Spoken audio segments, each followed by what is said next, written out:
All right, what is going on, everybody? Welcome back to another day of SaberSims DFS office hours. It is Tuesday, June 6th of 2023 here. We have a big 12-game MLB main slate today. NBA returns tomorrow. We have PGA teeing off early Thursday morning, so probably building your lineups sometime Wednesday tomorrow. And then we have NHL returning on Thursday after an NHL showdown last night. So hope DFS was good to all of you yesterday. If not, a brand new day today. That is what we are here to talk about. That is what we are here to learn about. So for those of you who are new here, welcome. My name is Andrew. I'm one of the coaches over here at SaberSim. This is a show where we go over how to use the SaberSim app, answer any and all DFS related questions. Questions can come in from support. You can reach us at support@sabersim.com. Questions come in live in the YouTube chat. Questions also come in the office hours channel in our Discord server. If you're not in our Discord, there is a link in the description below to get joined up. Highly recommend it. As always, a lot of good DFS conversation happening over there each and every day. You get access to our similar channels where you can see when Sims run for starting lineups being confirmed, players being scratched, etc. And a lot of the rest of the SaberSim team is in the Discord answering user questions each and every day. But with that being said, going to get the app pulled up here, and we are going to jump right in here. And we have one question in the Discord from J Sams Jr. and one question in the YouTube chat from Jim here. So if anybody has any questions, now is always a great time to get those in. But you're going to hit this one from J Sams Jr. And it looks like the first part of this question should roll right into Jim's. So we will just talk about these and see where we go from there. But first question to get us started today, J Sams Jr. said, how can you determine what players hit with power and what batters are contact hitters? And also, how can you find out what pitch type a certain pitcher uses during his time on the mound? So for the second part of this question, I didn't have a good answer for this, but it looks like Sean T jumped in and said Brooks Baseball website. So I haven't checked it out. If you're interested in learning about that information to see if it's on there, check that out. But thank you to Sean for giving us a recommendation here. And then for the first part of this question, it says, how can you determine what players hit with power and what batters are contact hitters? So the best way that I think to do this is to look at these detailed stats. If you're on an old SaberSim plan, you should have access to these. If you are on a standard plan, if you upgrade to the pro plan, you will also get access to these detailed stats here. But I think that, just sorting by home runs descending here, seeing what players are hitting the most home runs on average across the Sims should give you a pretty good idea of who are the power hitters here. And I think all these names are pretty familiar, right? Rowdy Tellez, Matt Olson, Aaron Judge, Giancarlo Stanton, Max Muncy, Pete Alonso, Mike Trout, Ohtani, all averaging 0.25 home runs in the Sims. So basically the way this works is that we add up all of the home runs that these players hit across all of our simulations and then divide that by the number of Sims. So this comes out to what the number displayed here. It's not a perfect percent chance of hitting a home run here, mostly because Rowdy Tellez, or let's use Max Muncy. Max Muncy might hit a home run. It says, 0.25 home runs per game. That does not exactly equal, 25% here or 1/4 of the time, because there are Sims where this player might hit more than one home run in a game. So although the number of home runs they're hitting is about 25% of the time here, he might have a 2 home run game. He might have a 3 home run game. So the amount of time that he hits a home run in a game might actually be less. So don't equate that for like a 1-to-1 here, but it does give you like a pretty good estimate here. This number is like relatively close, right? He's not having so many 2 and 3 home run games, but those are out there, and they would skew the data if you just took this as 25% of the time Max Muncy hits a home run. It's not exactly that number. So just a little caveat there.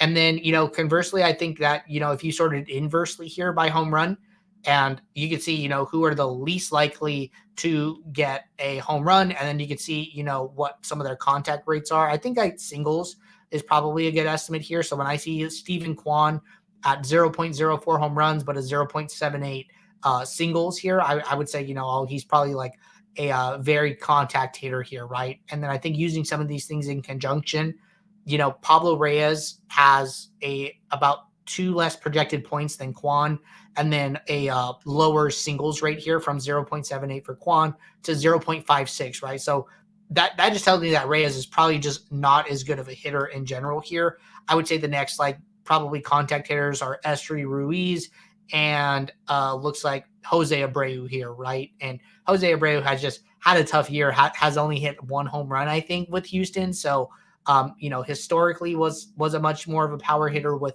the White Sox, but, hasn't got it done with Houston to date here. So use some of these statistics in conjunction can give you an idea as to some of the hitter profiles for these batters here. But good question. Happy to talk about that. All right, jumping over to the YouTube chat to Jim's question here. Jim said, I heard you mention the 0.10 rule in a recent video, but I missed what it is. I think it had something to do with MLB lineups. Can you explain what that is? Thanks. Yes, I sure can. So basically, a lot of people like to curate their one-off pool. So when you're playing, a 5-2 stack, it's technically a 5-2-1, or you're playing a 4-3 stack, it's a 4-3-1, right? How do you control that one player that's allowed into your lineups as a one-off along with these other stacks, right? And a lot of times, general heuristic here is that people like that player to have the ability to score fantasy points alone by themselves, because if you think about it, if the player is a contact hitter, right, similar to like what we were just talking about with Quan, the way that Quan is going to score fantasy points is he is going to get on base, maybe another batter in the Cleveland lineup hits him in, so he gets a run scored from those points, but then somebody else got a hit, somebody else got an RBI.